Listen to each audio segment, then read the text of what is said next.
Yang saya bilang penangguhan Nikita dikabulkan. Yang saya bilang surat penangguhan penahanan sudah diterima dan dikabulkan. Dan saya katakan memang pada saat itu A1 dan dunia akhirat bisa saya pertanggungjawabkan. Ya. Itu memang saya katakan. Orang-orang yang duduk kemarin di sini, Sidul, Raffi, Zanza, kepentingannya apa juga? Mereka juga nggak punya legal standing kan? Kalau dibilang Zanza, saya punya kepentingan. Mohon maaf, nama saya udah besar duluan. Nggak perlu saya masuk di sini. Bicara menyikapi berita bohong, harus 2 alat bukti yang cukup loh Pak Dul. Pak Dul punya nggak 2 alat bukti yang cukup? Keterangan saksi, keterangan ahli, surat petunjuk, dan keterangan saya misalnya sebagai tersangka. Pak Dul nggak punya kan? Tapi Pak Dul justru yang membuat heboh. Raffi mengungkapkan tentang alasan pemaaf. Katanya bisa dilakukan karena mengakui perbuatannya, berjanji tidak akan mengulang, bersikap sopan. Ini Raffi pengacara Pak Hakim. Alasan pemaaf, alasan pembenaran, ini kan kocak.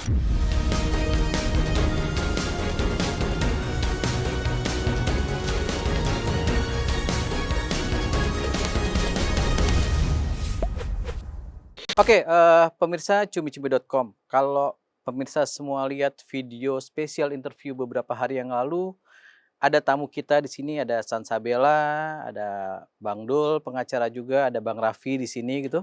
Tapi komposisinya sekarang berubah.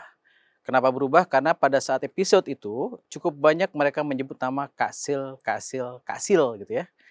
Supaya nggak penasaran, kita datang ini langsung nih.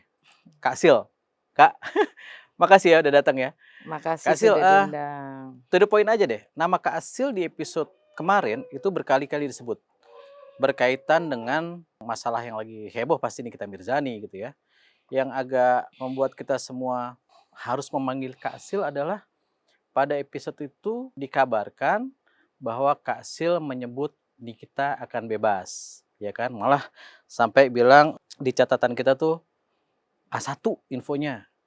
Nah ini kita sekarang kasih Kak Sil tempat dan waktu untuk mengklarifikasi, untuk menjelaskan tentang apa yang sudah dikatakan di video sebelumnya. Tentang apa yang Kak Sil ungkap bahwa Nikita akan bebas. Ini gimana penjelasan Ya. Kak Sil? Sebelum adanya suatu peristiwa kan pasti ada sebab dan akibat, kan begitu.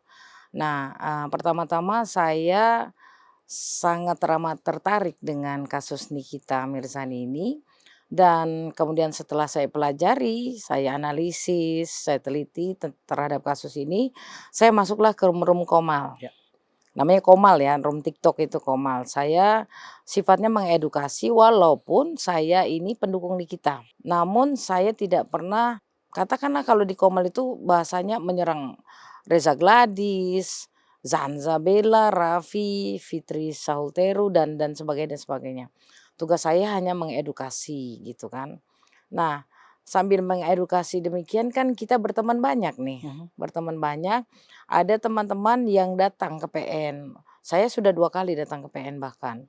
Ada teman-teman datang di PN itu pada suatu hari sampai malam. Sampai sekitar jam 12. Di situ sampai kita pun menunggu putusan majelis hakim terhadap penangguhan penahanannya. Nah, teman saya selalu kasih kabar kepada saya dan disitulah saya mendapatkan informasi tersebut. Ya namanya saya juga netizen. Walaupun, saya punya gelar dan saya punya profesi sebagai pengacara, pada saat itu saya netizen kan. Netizen yang mendapatkan informasi dari netizen yang ada di TKP. Nah lantas, "Iya Kak sebenarnya ini nih," terus saya diberikan buktilah. Bukti yang tidak perlu saya tuangkan di sini, karena memang ada beberapa hal yang tidak bisa kita bahas di muka umum. Akhirnya ya karena rasa bahagia saya lah, senang saya sebagai pendukung, akhirnya saya bikinlah sebuah VT, 2 VT bahkan, yang saya bilang penangguhan Nikita dikabulkan. Yang saya bilang surat penangguhan penahanan sudah diterima dan dikabulkan. Dan saya katakan memang pada saat itu A1 dan dunia akhirat bisa saya pertanggungjawabkan. Ya. Itu memang saya katakan karena sebagai seorang pengacara kan apa yang diucap itu yang harus dipertanggungjawabkan. Karena memang itulah yang terjadi. Namun ada sesuatu hal yang juga tidak bisa saya ceritakan di sini, terjadilah sesuatu lain dan bisa dibuktikan dengan ternyata adanya perpanjangan penahanan yang semestinya di tanggal 14 September ini Nikita harusnya dikeluarkan demi hukum, dibebaskan demi hukum karena masa penahanannya sudah habis. Sementara belum Nah, ketok palu ya. ya. Namun ternyata ada perpanjangan luar biasa dari pengadilan tinggi yang memang berwenang lah. Sesuai dengan pasal 29 ayat 3 huruf A jungto ayat 6 memang diperkenankan untuk kewenangan pengadilan tinggi memberikan peranjangan penahanan yang pada akhirnya dari tanggal 15 September sampai tanggal 14 Oktober diperpanjang 30 hari lagi. Lantas memang sudah sesuai dengan peraturan perundang-undangan. Namun kenapa di tayangan Cumi-Cumi kemarin ada salah satu dari mereka mengatakan saya berkata yang tidak benar Betul. gitu loh. Menyebarkan Pada berita bohong. iya menyebarkan hoax bahwa kok katanya diperpanjang karena memang kenyataan penangguhan penahanan juga tidak ditolak. Tapi sedang dipertimbangkan oleh majelis hakim dan itu sudah diumumkan oleh Humas Pengadilan Negeri Jakarta Selatan. Namun justru mereka lah yang hoax. Janza, Raffi yang mengatakan bahwa penangguhan ditolak. Padahal Masih dipertimbangkan dan itu silakan dibuktikan. oke. Silakan dibuktikan ada Humas Pengadilan Negeri Jakarta Selatan yang mengatakan masih dipertimbangkan. Berarti statusnya sampai hari ini masih dipertimbangkan. Masih Belum dipertimbangkan. ketok palu apakah Belum. di ACC atau tidak di Belum. ACC? Belum sama sekali. Nah, sekarang siapa yang hoax, ya kan? Nah, apabila kita ini apalagi mereka selalu bilang Kasil ini seorang pengacara sebagai macam. Memang saya seorang pengacara. Saya selalu memberikan edukasi hukum. Cuma karena mereka menyebarluaskan hal-hal yang tidak benar terhadap saya, yang pada akhirnya orang tergiring untuk tidak mempercayai saya. Padahal saya selalu memberikan edukasi hukum. Inilah yang menyebabkan ya pada akhirnya katanya Raffi kan adanya kerusuhan. Bahkan Sidul saya nggak pernah kenal beliau siapa ya. Yang duduk di tempat Kasil kemarin tuh. Iya di sini ya Iya. Sidul itu namanya siapa saya nggak tahu karena memang belum pernah kenal. Mengatakan polisi harus menyikapi Kasil. Ya. Nah bahasa menyikapi ini dalam dunia hukum kan ditangkep diapain gitu kan. Ini kan aneh. Sebuah tindak pidana itu memang ada delik umum, ada delik aduan. Terus kalau memang yang saya lakukan adalah delik umum, ceritakan dong kalau memang pengacara pasalnya. Dan bahkan Raffi mengatakan saya sudah kena delik pidana. Ya. Kenapa nggak diceritakan pasalnya? Saya biasa kalau di komal-komal TikTok itu ketika berbicara sesuatu pasti ada dasar hukum. Jadi mereka justru yang menyebabkan hoax. Kasil harus disikapi oleh polisi. Raffi bilang saya harus dipidana. Atas dasar apa? Saya mesti dipidanakan. Kan harusnya begitu. Kalau dia bilang karena kerusuhan, berarti Raffi tidak mengikuti peraturan perundang-undangan yang baru. Ada putusan MK nomor 115. Jika di ruang fisik, bolehlah itu diperdebatkan. Namun di dunia cyber, di media tidak bisa dikatakan kerusuhan. Kan kasihan pada akhirnya dia memperlihatkan keilmuannya dia sampai di situ saja. Nah Kak, yang membuat gaduh itu sebenarnya kan kalau kita ikuti perkembangan kasus terutama dari hasil interview yang kemarin itu kan adalah bahwa Kak Silvi bilang ini adalah info A1 ya, di mana mereka mendefinisikan info A1 itu adalah info yang valid ya kan langsung dari sumber utamanya. Ya. Kemudian Kak Silvi juga ngomong sampai dunia akhirat bahwa dia akan segera bebas dan ternyata dari pertama Kak Silvi mengutarakan itu akan bebas ternyata sampai hari ini masih di dalam. Ya. Nah itulah yang dianggap teman-teman yang kemarin hadir di sini bahwa Kak Silvi menyebarkan berita yang tidak benar sehingga menimbulkan kegaduhan karena mau tidak mau diakui bahwa Nikita adalah mempunyai fanbase yang sangat kuat kan. Betul. Antara penggemar dan yang tidak yang pembenci lah kita sebut itu ya. Itu menjadi perpecahan. Nah gimana Kak Silvi menjelaskan tentang A1 ini gitu loh. Karena itu menjadi, kalau itu benar A1 loh kok berarti ada berita yang bocor di dalam. Sementara Kak Silvi tidak punya legal standing di kasus Nikita. Ya. Betul nggak itu ya? Betul. Nah gimana Kak penjelasannya Kak? Ya sekarang orang-orang yang duduk kemarin di sini, Sidul, Raffi, Zanza, kepentingannya apa juga? Mereka juga nggak punya legal standing kan? Kemudian ketika mereka menyikapi berita saya katanya membuat kerusuhan atas dasar apa juga kan. Jadi A1 saya untuk saya. Oke. Tergantung kecerdasan. Kan Zanza mengatakan pengikut Nikita Mirzani dengan SDM low, rendah gitu Sempat kan. kita edit tuh kemarin tuh. Ya Pip diedit gitu. kan, Ya, gitu. ya. Saya tahu persis. Janganlah sampai ke sana gitu kan. Itu menyakiti pendukungnya Nikita dong. Karena kalau bicara SDM low itu rendah, berarti kan tentang pendidikan sekolah. Kenapa nggak berkaca diri dulu, pendidikannya apa? Sementara menyikapi A1-nya saya katanya polisi ini saya ada loh catatan-catatan transkripnya ya. Ya. Yang katanya banyak SDM rendah cuma modal 20.000 aja bisa live katanya kan. Terus NM juga sering statement tidak patut ditiru, dicontoh berdampak pada follower, Ya. ya kan pada MM. Terus kepada saya juga katanya yang boleh bicara tentang A1 itu hanyalah polisi, Ya. militer kan kayak gitu. Ya, makanya tadi saya analogikan seperti itu menurut wawancara kemarin kan. Betul, Ya. betul. Nah, di sini bicara A1 ya tergantung orang yang menilai. Kalau menurut hukum bahasa Indonesia yang baku memang berita yang dapat dipercaya. Tergantung kamu percaya sama saya atau tidak. Namun Oke. ketika pertanyaannya adalah kok sampai sekarang Nikita Masih di dalam. masih di dalam? Ya tanya sama lembaganya lah.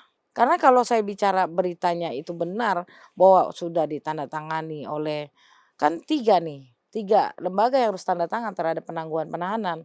Kepolisian, kejaksaan, dan kehakiman. Kalau itu sudah ditandatangani ternyata tetap ditahan, ya tanya lembaganya jangan tanya saya dong. Kan begitu. Jadi kebiasaan cross check. Berita itu harus di cross check. Misal gini, kata si Kasil udah penangguhan diterima, cek dong di rutan, cek di rumahnya.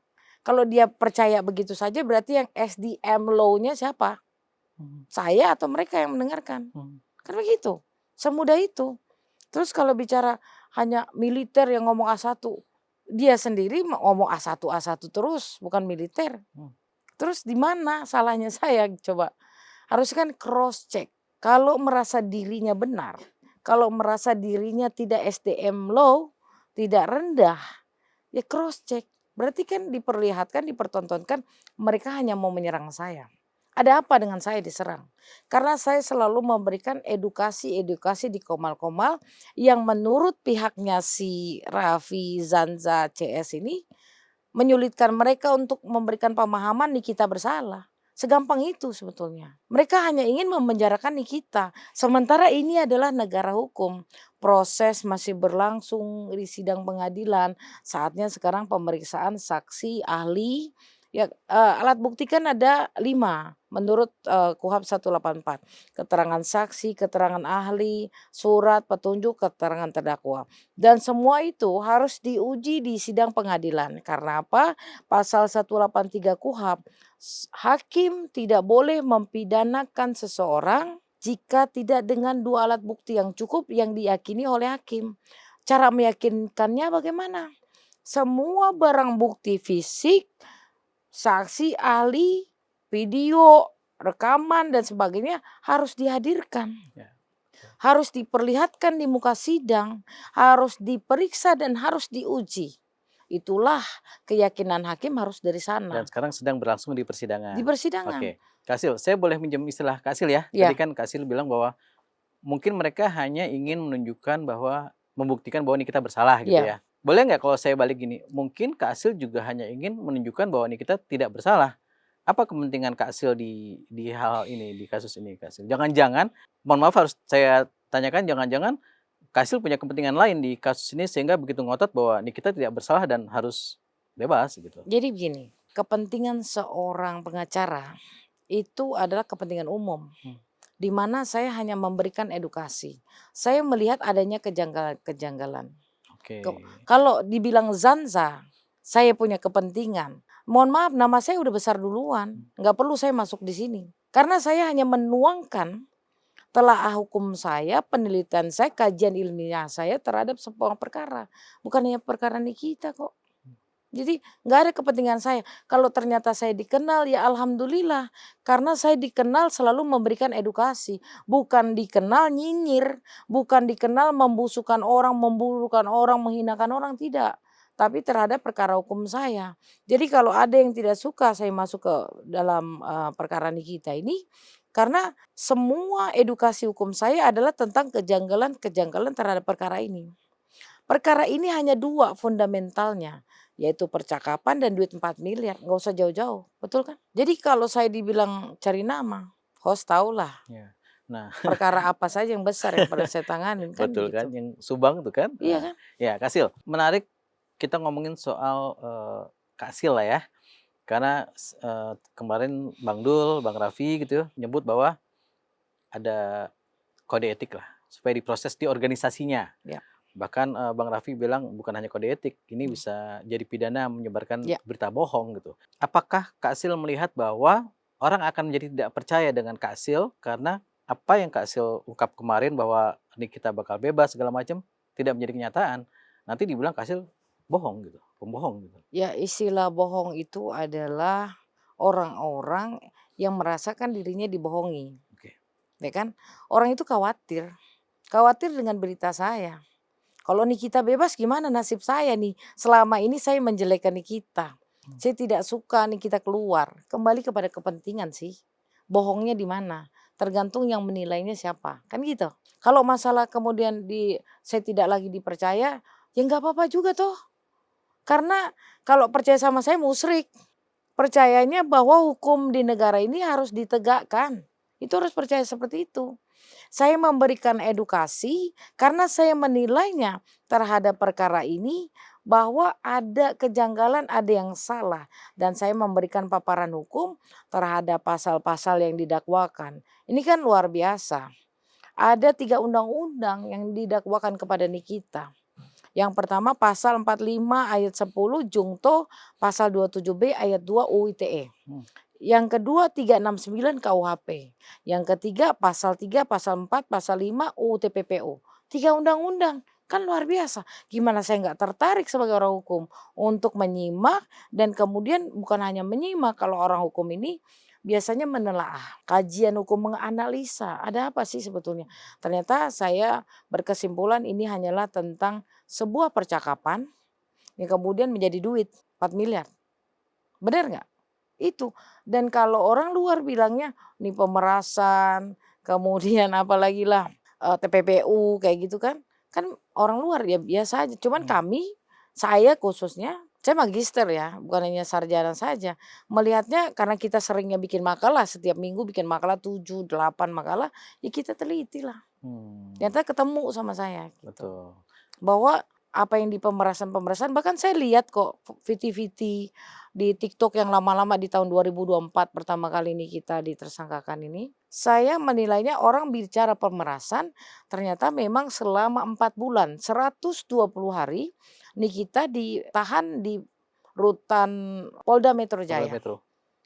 120 hari itu 4 bulan. Pada saat itu Nikita menyandang gelar tersangka atas pasal 368. Ya. Makanya diteriakinnya pemerasan. Dan walaupun ada pasal-pasal yang lain yang mengikuti, tapi orang dikenalnya selama 4 bulan itu pemerasan 368 ini. Namun ketika tahap kedua, penyerahan dokumen, penyerahan tersangkanya dari kewenangan penyidik ke kewenangan kejaksaan ternyata berubah jadi 369. Tapi pemerasannya sudah melekat. Gimana? Ya, betul. Karena bicara 368, 369 kan jauh panggang daripada api loh. Tapi Ya. keburu di framing. Keburu di framing gitu. Iya. Nah, sekarang saya mau coba jadi temennya Kak Sil nih. Jadi netizen nih yang datang ke PN yang katanya dengar kabar dari A1-nya juga yang kita kan kalau sudut pandang A1 kan siapa yang kita yakini masing-masing ya Kak Sil ya. Kak Sil masa dapat info tentang pembebasan bersyarat Nikita. Memang dari info yang Kak Sil dapat sudah sejauh mana hasil dari permohonan penangguhan penahanan itu? Ya sudah ada tanda tangan. Dari 3 lembaga tadi yang Kak Sil Iya. bilang. Gali lagi dong, gali Sudah lagi. ditandatangan itu? Iya. Terus kenapa nggak bebas? Kenapa tidak dieksekusi? Ya, tolong silakan para pemerhati bertanya kenapa. Dan kemudian ternyata ada perpanjangan penahanan kan. Iya, itu kenapa gitu? Ya tanya lembaganya dong. Kalau tanya saya bukan pihak yang berwenang kan. Artinya di dalam persoalan, kasus Nikita ini, mohon maaf kalau saya melihatnya, ada di luar perkara yang mencoba untuk membuat Nikita tetap di penjara, yang Apapun ceritanya. mencoba apapun ceritanya, yang mencoba membuat Nikita tetap divonis. Kenapa tiba-tiba ada Raffi? Kenapa tiba-tiba ada Zanzabella yang menyuarakan Nikita bersalah? Kemudian marah ketika saya bilang penangguhan penahanan A1. Kita nggak usah tutup mata lah, ya. Saya bersuara atas dasar kebebasannya Nikita.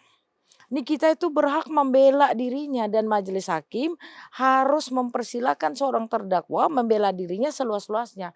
Seorang hakim harus mempersilahkan jaksa penuntut umum untuk mendakwakan Nikita seluas-luasnya dengan menghadirkan saksi, ahli, surat, petunjuk. Sementara di pihak Nikita dengan menghadirkan saksi, ahli, surat, petunjuk dan keterangan Nikita. Kan begitu sebetulnya. Namun kalau dibilang saya ikut campur, saya nggak punya kepentingan. Saya nggak punya kepentingan untuk tetap Nikita di penjara lah, divonis lah, nggak ada kepentingan saya di sana. Dan saya juga nggak punya kepentingan dengan Reza Gladys. Nggak ada loh, kenal pun nggak. Saya tidak pernah mengolok-olok Reza Gladys. Saya tidak pernah membawa nama beliau di komal-komal manapun.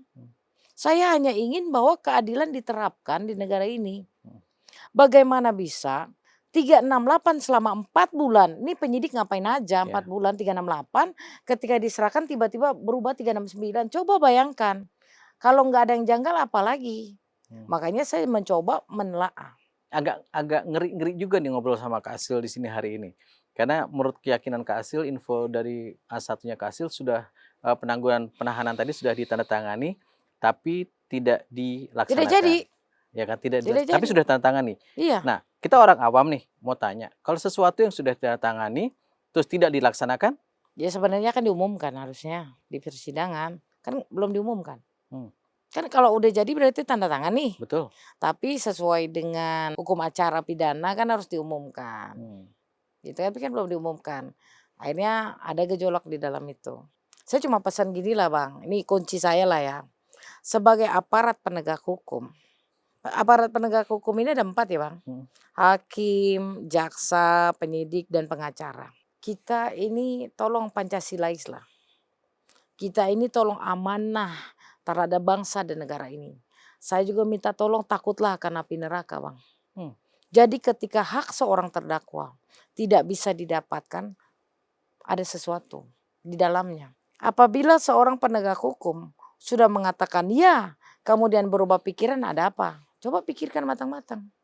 Apakah ada desakan? Apakah ada tekanan? Tolong dipikirkan matang-matang.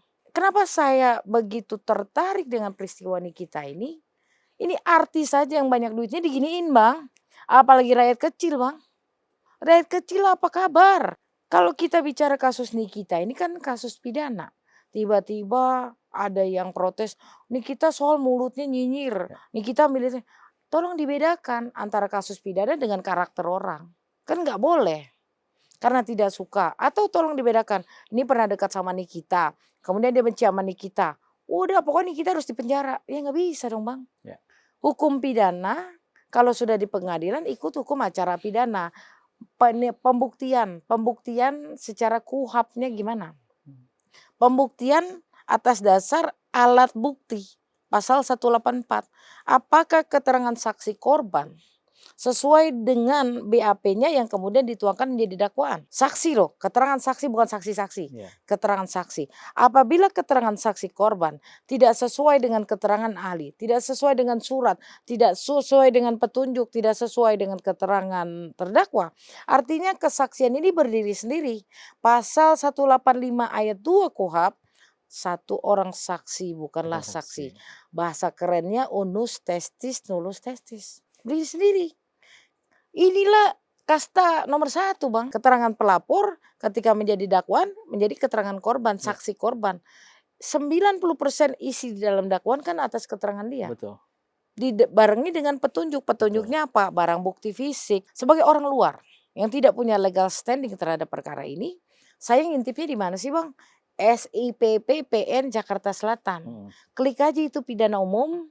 Kemudian ada perkaranya 362 tahun 2025 atas nama Nikita Mirzani, saya klik barang bukti, cekrek. Saya klik barang bukti, ada 7 barang bukti, fisik ya. Yang satu HP iPhone 15 warna hitam. Kemudian flash disk warna abu-abu merek Acer. Flash disk warna hitam merek Robot.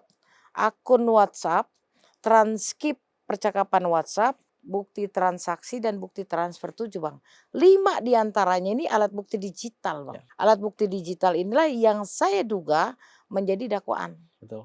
Ditambah keterangan lisan dari saksi korban yang bentuknya BAP, berita acara pemeriksaan. Dari bukti ini ditambah dengan keterangan saksi korban jadilah sebuah dakwaan Bang. Dakwaan. Nah, apakah dakwaan ini bisa berdiri sendiri? Ya nggak bisa dong. Dakwaan ini adalah asumsi bagi saya. Hanya keterangan sepihak. Sepihak dari saksi korban yang kemudian diramu oleh penyidik. Oh iya ini katanya pelakunya si A. Kemudian jadi dakwaan ditersangkakan atas 2 alat bukti yang cukup nih Bang. 2 alat bukti yang cukup kembali lagi. Saksi, ahli, surat, petunjuk, keterangan terdakwa. Sampai sekarang saya bingung. Ini sebenarnya 2 alat bukti yang cukup ketika ditersangkakan apa? Kalau berdasarkan pasal 368 berarti kan udah salah banget nih. Ya betul.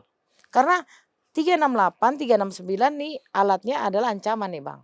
Kalau 368 ancaman dengan kekerasan. Kalau 369 ancaman pencemaran nama baik atau membuka rahasia. Bicara ancaman, 369-nya nih kita. Seorang yang terancam itu ada rasa ketakutan, ada rasa tertekan, betul nggak sih Bang? Pasti. Makanya perlu dibuktikan dong. Saya aja kaget pas kemarin ternyata bentuknya video. Ya. Saya pikir cuma suara tok, ternyata video. Saya lihat kok lagi ketawa-tawa. Gimana ancamannya? Begini, kemudian di speaker ada yang merekam lagi. Iya. Itu kan tindakan ilegal Bang.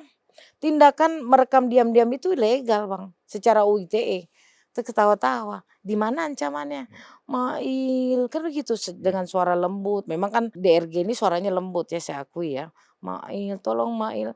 Di situ tidak ada aura ketakutan, tidak ada aura tekanan, tidak ada aura ancaman kok. Jadi kenapa saya ngotot bahwa barang bukti video ini harus ditampilkan utuh Bang. Agar apa? Agar diketahui khalayak, mimik muka, gerak badan, terus apa yang terjadi. Ternyata betul direkam loh. Ya, betul. Bagaimana bisa sebuah rekaman diam-diam ini bisa dijadikan barang bukti Bang. Ini bahaya Bang. Lain kali saya nggak mau lagi telepon abang Bang. Saya khawatir abang rekam saya terus dilaporkan. Ya. Hancur nggak seluruh Indonesia ini kalau Betul, ini diaminkan Bang. Betul. Ini mohon maaf nih. Ya, lantas kemudian kita mengacu kepada putusan MK atas perkara Bapak Setia Novanto tuh Bang. Beliau menang di PK loh atas dasar rekaman diam-diam. Ya. Papa minta saham. Akhirnya nggak bisa kan rekaman diam-diam. Bahkan sebetulnya orang yang merekam diam-diam itu udah unsur pidananya masuk, bisa dilaporkan Bang. Berarti ini kasus bisa berkembang seharusnya ya? Harusnya berkembang. Dan pernyataan dari suami DRG ini di muka sidang setelah disumpah bilang, saya yang merekam katanya. Ngaku malah. Seharusnya disegerakan itu. Di luar daripada konteksnya Nikita ini, di luar konteks Nikita. sudah banyak peristiwa-peristiwa di dalam persidangan yang melanggar hukum. Oke. Berarti Kak Sil melihat bahwa saya yakin bahwa kasus yang lebih pelik dan lebih besar dari kita banyak pasti ya. Tapi apakah benar bahwa ini kasus biasa yang dijalankan dengan tidak biasa begitu? Karena banyak yang bermain. Menurut Kak Sil gimana? Ya, gitu? kalau itu pernyataan bagus sih. Kasus yang biasa yang dijalankan tidak biasa. Karena ada yang seorang praktisi juga yang mengatakan ini pitsus, pidana khusus katanya. Karena menyangkut UITE. Kocak kan? Sebenarnya ini pidana umum aja. Pidana umum yang mesti dibuktikan nilai pembuktiannya dari KUHP. Namun ketika bicara alat bukti elektronik kayak HP ini, itu dasar hukumnya rujukannya adalah UITE pasal 5 dan pasal 6. Memang di pasal 5 bilang gini, si Raffi kemarin kan ngomong, bahwa alat bukti digital itu sebagai alat bukti yang sah, cakep. Namun jangan lupa di pasal 6-nya, kalau terdakwa atau penasihat hukumnya ragu atas alat bukti digital ini, hadirkan saksi dong. Ahli yang menyatakan bahwa, kata ahli, saya belum pernah lihat HP-nya. Kalau menilai daripada video itu kan harus dibandingkan, harus ada pembandingnya nih. Iya. Ini kan flash disk, diputarkan video. Tapi kan ada yang teriak nih misalnya, itu dipotong, itu Iya. nggak utuh. Lihat HP-nya, HP siapakah yang merekam video itu? Karena dari rekaman HP ini kan utuh nih Bang. Apalagi mainannya harus ke lab digital forensik. Betul. Jadi semua alat bukti digital tuh harus masuk ke lab digital forensik. Dibedah Di di situ ada sana. lembar Iya. kerjanya. Ya dong. Jadi saya melihat kemarin di layar bahkan ada percakapan yang di-delete Bang. Katanya karena alatnya tidak mampu mendeteksi. Lah kita aja nih Bang, nih tanya anak-anak muda hari ini lah. Ada yang di-delete kita masih bisa nongolin lagi Iya, tuh Bang. betul. Ada aplikasinya. Jadi Betul. alasannya absurd. Betul. Maka dari itu saya selalu mengatakan alat bukti HP. Sumber daripada rekaman video, sumber daripada rekaman suara, dan sumber daripada transkrip percakapan WhatsApp harus dihadirkan sebagai pembanding. Walaupun ada juga pihak sebelah yang ngotot, ya sudah kalau memang nggak dihadirkan tuangkan aja di pledoi. Nggak semudah itu Rodolfo. Nggak bisa. Di dalam persidangan itu kewajibannya jaksa penuntut umum adalah pembuktian. Beban pembuktian ada di jaksa penuntut umum. Iya. Ya kan pasal 66 KUHP. Ya tinggal dimintakan dihadirkan. Kalau nggak mampu dihadirkan memang kita bisa tuangkan dalam pledoi. Tapi kadang-kadang kan pengacara lupa, izin yang mulia, mohon dicatatkan di berita acara sidang. Kan kita kadang-kadang saking emosinya lupa tuh ngomong. ngomong gitu. Akhirnya nggak dicatatkan. Oh dia nggak pernah ngomong kok, kan Iya. begitu. Seharusnya kan setiap pengacara kalau ada yang janggal, mohon yang mulia ternyata jaksa penuntut umum tidak mampu menghadirkan barang bukti fisik dicatatkan di berita acara sidang. Tapi kan ini tidak semudah yang dibayangkan orang. Nikita sudah di framing 4 bulan Bang, pemeras. Bahkan yang paling lebih-lebih lagi dihadirkannya UTPPU ini Iya. seolah Nikita akan dipenjara 20 tahun. Betul. Terus ada PPATK yang mengatakan masuk itu TPPU-nya. Wih tambah rame dong. Sementara kalau kita bicara kasus Nikita ini, pasal 27B ayat 2 UU ITE atau 369-nya ini harus dibuktikan terlebih dahulu. Sehingga ketika bicara TPPU-nya bahwa betul uang 4 miliar itu hasil kejahatan. Dari pasal 27B UU ITE atau 369 KUHP. Bukan hasil kesepakatan ya? Bukan. Jadi harus dibuktikan itu. Iya. Nah sementara tugasnya Nikita sebagai terdakwa dan PH-nya menyanggah, membantah. Dengan apa? Hadirkan lagi saksi dong. Hadirkan lagi ahli. Kemudian surat petunjuk kan bisa bukti fisik atau apapun. Semua. Dan keterangannya Nikita sendiri. Kalau abang tanya saya dong, Kasil ini menilai perkara ini seperti apa sih gitu? Mau nggak mau harus saya tanya akhirnya. Karena kan Kasil tadi di awal juga cerita berapa kali datang ke PN kan. Mengikuti langsung kan. Makanya saya menarik begitu Kasil tadi menjelaskan dari A sampai Z dari sisi hukumnya. Tadi saya bilang ini perkara biasa yang mungkin dijalankan tidak biasa. Betul. Nah dari Kasil penjelasan panjang tadi, kalau dibuat simpel, perkara ini akan menjadi seperti apa gitu. Akhirnya saya tanyakan kayak gitu. Kembali lagi kepada penegak hukum Bang. Kembali kepada penegak hukum, apakah akan amanah dengan profesinya? Apakah akan amanah terhadap bangsa dan negara ini? Apakah mengacunya kepada Pancasila? Dan satu lagi Bang, apakah takut akan api neraka? Karena bicara kasus ini tidak ada yang namanya pemerasan. Kenapa demikian? RG menelpon Oki nggak ada yang nyuruh. Sukarela, percakapan apapun di dalamnya adalah percakapan antar teman. Dan percakapan ini urusannya privat, tidak boleh diketahui oleh orang lain. Kita dilindungi oleh Undang-Undang Dasar 45, UU ITE dan PDP Bang, Pelindungan Data Pribadi. Itu ada undang-undang yang melindungi kita. Kemudian diberikan nomor Mail. RG telepon Mail, sukarela juga dong. Percakapan di dalamnya adalah permohonan untuk tidak mereview jelek produknya. Apakah itu salah? Salah. Salah siapa? Salah RG. RG ini pelaku usaha. Pelaku usaha yang meminta seseorang untuk tidak mereview jelek produknya. Ini kan salah. Harusnya RG yang kena sanksi. Berarti ada yang ditutupi maksudnya gitu ya? Ada yang ditutupi. Kalau memang bagus ngapain takut? Kan gitu. Dan sebagai pelaku usaha sebenarnya dia sudah melanggar Undang-Undang Perlindungan Konsumen Bang. Karena di Undang-Undang Perlindungan Konsumen menyatakan bahwa review jelek ini harus menjadi acuan dasar dia untuk lebih baik Koreksi. lagi produknya. Tapi apa hak Nikita untuk mereview barang? Nikita kan bukan BP POM, bukan lembaga yang punya hak untuk mereview produk. Setiap insan warga negara Indonesia berhak untuk katakanlah berbicara ketika ada sesuatu yang janggal untuk kepentingan umum loh Bang. Boleh, ini bukan bicara hak dan kewajiban karena tidak ada pihak satu pihak dua nih. Ini bicara Oh, sebuah produk. Kadang-kadang ini karena Nikita artis aja sih, iya followersnya ya banyak kan? banget. Iya, Yang dia ngomong apa pasti semua followersnya iya. pengen dengar. Ini kan Bang, banyak ibu-ibu nih yang uang belanjanya disisihkan kan buat skincare. Betul. Nah, namun ketika ternyata diperlihatkan seperti itu, ya katakanlah review. Harusnya untuk memperbaiki dong. Oh, ternyata aku di review itu ada kesalahan di aku. Mhm. Makasih ya Nikita, aku akan memperbaikinya. Gampang banget sih Bang sebetulnya, ya kan? Nah, kemudian dia menghubungi Mail, di situ ada business settlement Bang. Mhm. Lu berhenti review produk gue karena reputasi gue sebagai dokter terganggu juga nih. Mhm. Namanya apa sih Bang? Business settlement itu namanya. Ada penyelesaian sengketa reputasi. Reputasi terhadap produk, reputasi terhadap kedokterannya. Di situ nggak ada unsur paksaan, nggak ada rasa takut, nggak ada rasa ancaman, di mananya? Mmm. Ancaman itu adalah sesuatu yang belum terjadi Bang. Ya. Kayak contoh Bang, Abang pulang lewat mana Bang? Entar saya jegat Bang. Mmm. Belum terjadi Abang lewat. Ya. Saya udah ancam tuh. Nah ini produknya sudah direview Bang.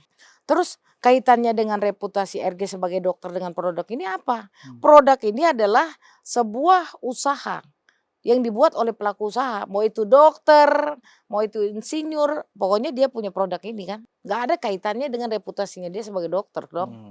Nggak Betul ada Bang. betul Betul apa enggak? betul betul.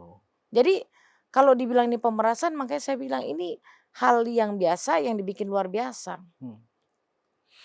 Saya ini cuma kasihan sama Nikita, saya seorang ibu juga Bang. Iya. Ya, berpisah sekian lama, masa 4 bulan penyidik nggak bisa sih menjelaskan apa kesalahannya Nikita, ditahan sampai 120 hari Bang. Betul. Di penuntutan 20 hari, kemarin di sidang 30 plus 60 sudah terjadi sampai tanggal 14 nanti nih. 14 September udah 90 hari nih Bang. Ditambahkan lagi perpanjangan luar biasa dari PT atas perkara PN, emang kewenangannya PT boleh, ditambah lagi 30 hari Bang. Mhm. Dasar hukumnya pasal 29 ayat 3 huruf A jungto pasal 6. Jadi rapi ya, yang komplit kalau ngomong. Ya oke. Sekarang mumpung lagi di sini Kak Sil, apa mau mau mau ngomong apa terhadap statement mereka yang hadir ke sini kemarin? Statement mereka saya Konklusinya contek dulu di ya, sini karena saya apa, jadikan hak transkrip hak ya. jawab apa yang mau Kak Silvi ngomong di sini? Satu kepada Zanzabella ya, Mmm. tentang video potongan saya tadi saya sudah jawab. Oke.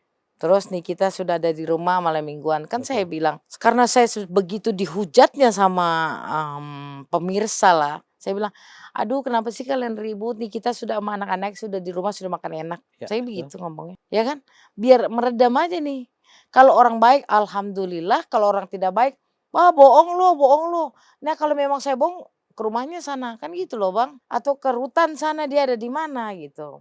Masalah SDM rendah tadi yang dikatakan Zanzabella, kalau, secara Kamus Besar Bahasa Indonesia, SDM rendah kan tadi artinya nggak makan sekolahan Bang. Mhm. Ini saya nih pengikut Nikita nggak SDM rendah, saya makan sekolahan, kan jadi absurd ini. Ya. Tapi kenapa dia nggak pernah dihujat Bang? Mhm. Tapi nggak apa-apa juga sih, nggak masalah. Terus mengenai si Dul ini, Ya. Dul saya nggak kenal juga siapa ya. Dia bilang, statement saya ini membuat masyarakat terbodohi. Ya. Statement A1 saya berarti kan? Ya. Kemudian Bang Dul, statement saya sih yang mana yang membodohi masyarakat, masalah A1. Bang Dul kan makan sekolahan juga nih. Coba dong Bang Dul juga periksa di rutan, di lapas ya, nggak rutan ya, rutan. Kemudian Bang Dul juga tolong periksa di rumahnya. Bodohin saya di mana? Tinggal pikiran kita ini berkembang aja, bodohnya di mana? Apalagi statement dari rekan sejawat ya, saya membodohi sama orang yang nggak pernah saya kenal loh Bang. Mmm. Ini kocak. Saya duduk di sini nggak punya kepentingan, ternyata Abang punya kepentingan. Mmm.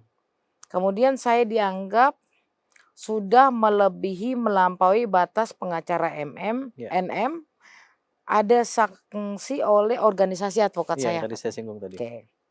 Kalau dibilang melampaui batas pengacara NM, berarti Bang Dul nggak paham soal litigasi dan non litigasi.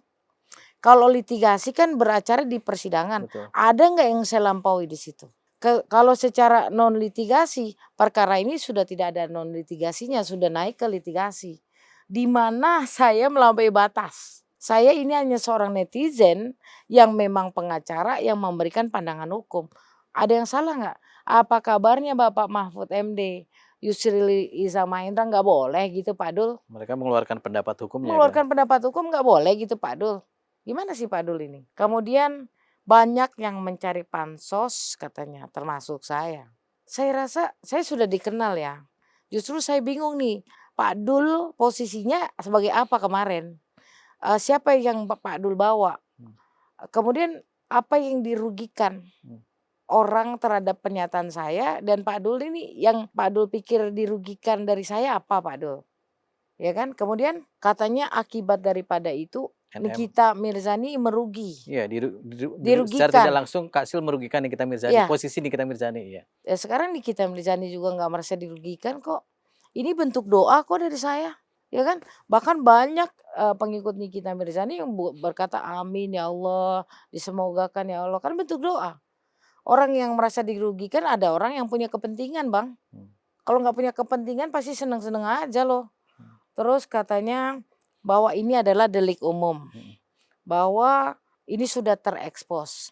Polisi bisa langsung menyikapi Kasil. Iya. Kalau bahasa menyikapi maksud Pak Dul, saya segera ditangkap gitu Pak Dul. Di depan ada polisi loh. Iya, di depan ada polisi Pak Dul, saya tungguin Pak Dul. Menyikapi Silvi suruh ditangkap segera. Pak Dul yang tanggung jawab kalau saya ditangkap ya. Katanya saya menyampaikan berita bohong. Nah, sebagai pengacara nih Pak Dul ya, bicara menyikapi berita bohong, harus 2 alat bukti yang cukup loh Pak Dul. Pak Dul punya nggak 2 alat bukti yang cukup? Keterangan saksi, keterangan ahli, surat petunjuk, dan keterangan saya misalnya sebagai tersangka. Pak Dul nggak punya kan?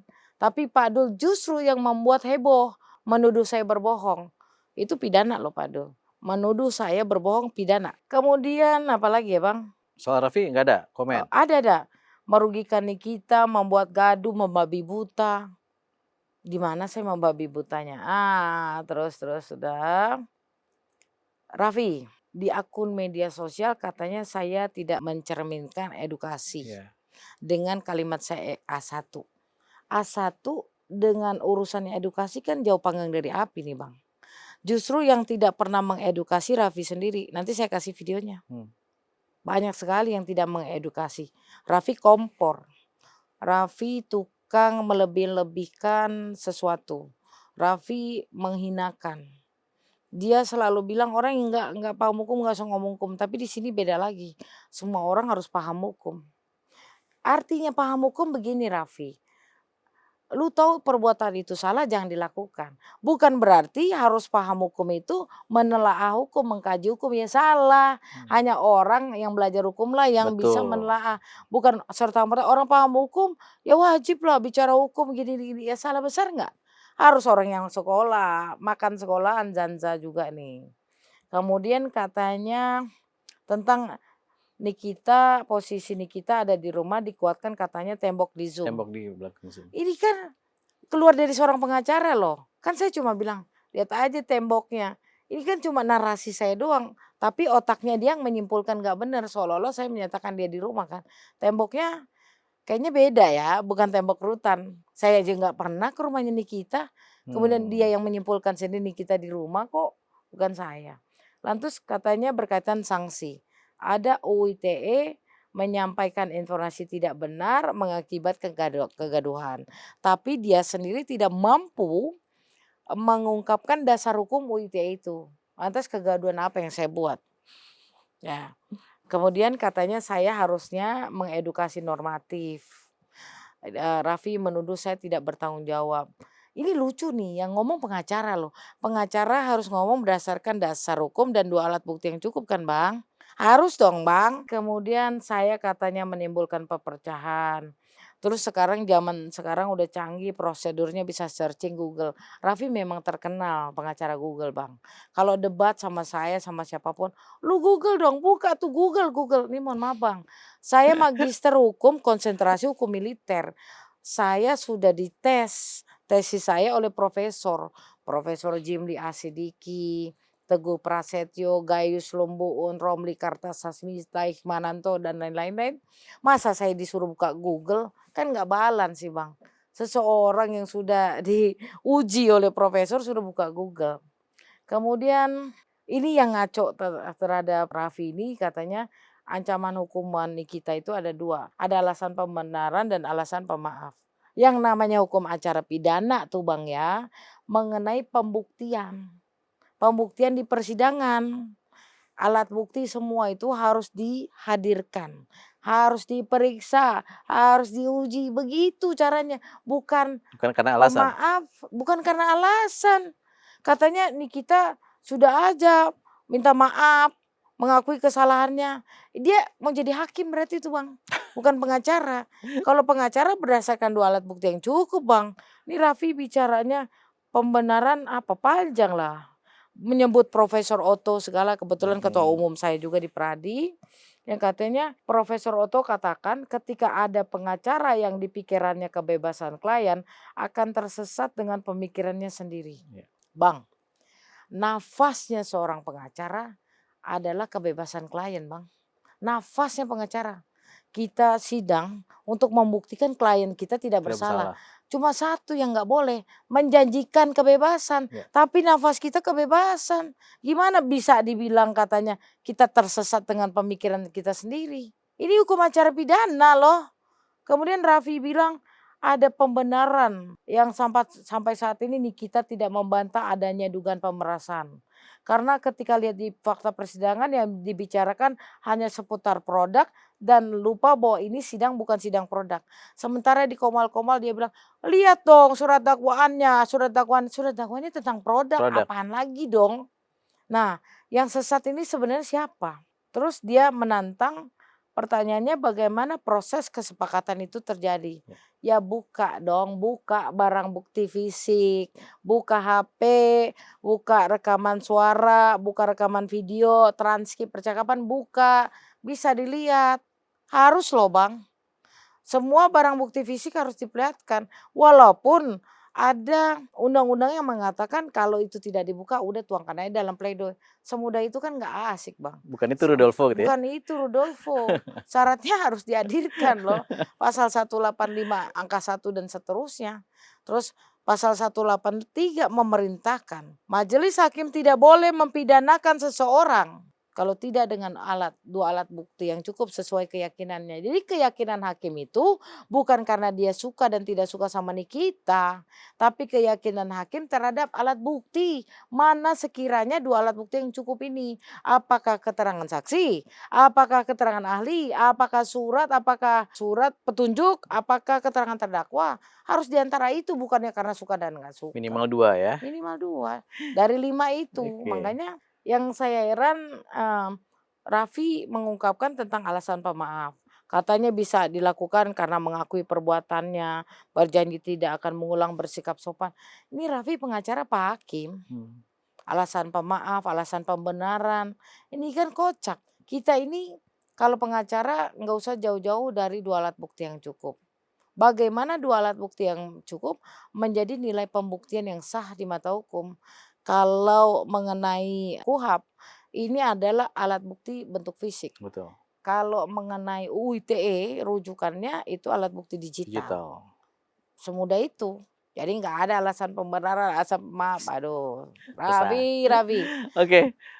Kasil, Ya.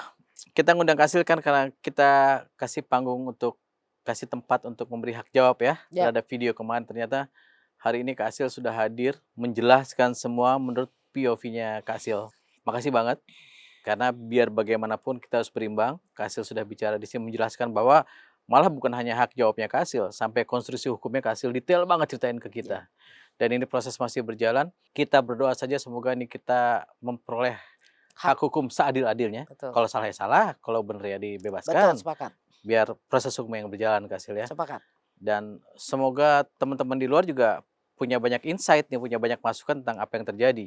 Ya kan, sudah banyak orang yang berbicara, pakar hukum, pemerhati, semua sudah bicara, tapi yang pasti kita dukung proses persidangan ini berjalan sebagaimana mestinya Kak Sil ya, Amin, amin. dengan norma yang benar. Betul. Mungkin ada terakhir Kak Sil yang mau disampaikan? Saya cuma mau mengatakan begini, bahwa ruang-ruang publik itu ada kebebasan berpendapat ya, pasal 28.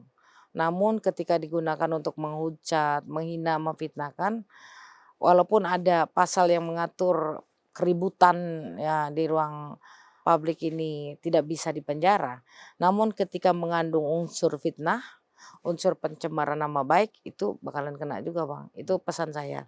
Dan pesan saya terakhir adalah kejahatan tidak ada yang sempurna dan Ya. Allah tidak tidur, Betul. itu aja. Agak kode-kode dikit nih, statement yang pertama nih, berbicara di ruang publik, hati-hati kalau menimbulkan fitnah. Saya Iya. nggak ngerti apa maksudnya. Ya maksudnya ya nama saya jangan dibawa-bawa terus, Nah kan, karena saya punya hak hukum juga untuk melaporkan. siap. Kak Sil, thank you banget ya. Sama-sama, Penjelasannya semua, klarifikasinya, semoga ini menjadi insight yang baik buat kita semua. amin. Oke, pemirsa cumi-cumi.com, itu tadi penjelasan Kak Sil, komplit dari mulai hak jawab, dari mulai konstruksi hukum, semoga ini menjadi pelajaran buat kita semua. Sampai jumpa lagi, terima kasih. Terima kasih sudah menonton. Jangan lupa like, komen, share, dan subscribe video cumi-cumi.com.